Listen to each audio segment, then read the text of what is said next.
تشتركوا بالقناة وما تروحوا الفيديوهات الجديدة، وتابعوا لنهاية الفيديو لتشوفوا كل المفاجآت. يلا. اليوم كان يوم مو طبيعي، لأنه قصة رجلي صارت قصة وحكاية.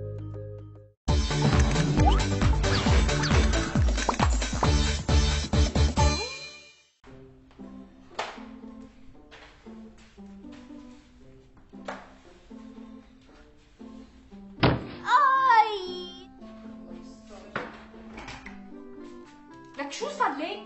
انفركشت بهالسلكات. أنا كم مرة قلت لك تشيلي سلك الكهرباء هاد من هون؟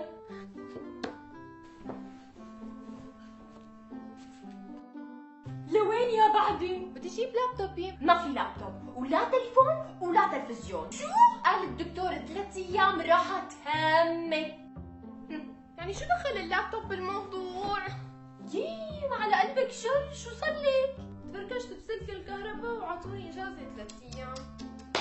رحت زرتها، يا حرام شو انكسرت كثير، انكسروا رجليها ورح تضل بالمستشفى لاسبوع كامل. بس ابصر شو صاير معها. سمعتي اخر الاخبار؟ شو؟ قولي لي كل شغله بالتفصيل. لك يي روحي اعملي لنا شاي تعالي لقلك. الك لعيونك.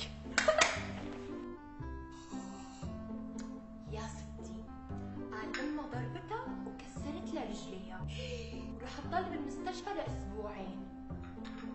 ابصر شو عامله. لك والله كان قلبي حاسسني اني هاي البنت ما لها قليله.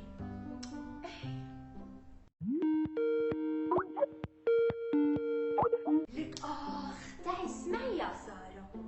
قال كانت سهرانه وضربتها سياره، قام كسروا رجليها وحوضها والفقرة 35 من العمود الفقري وعطوها إجازة شهر.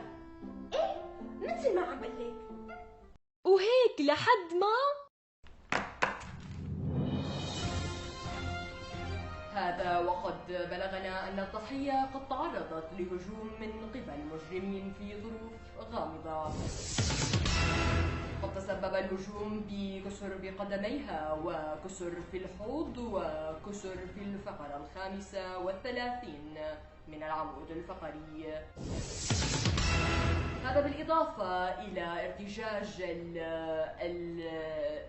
يبدو أن لدينا اتصال. ألو؟ هي فركشة بالغرفة وعملتوها جريمة.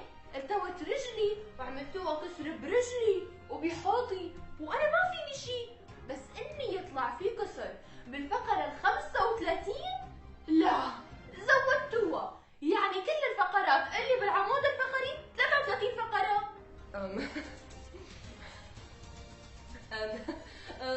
فاصل اعلاني. وهيك اكتشفت شو يعني المثل اللي بتقوله امي، انه عملوا من الحبة قبة.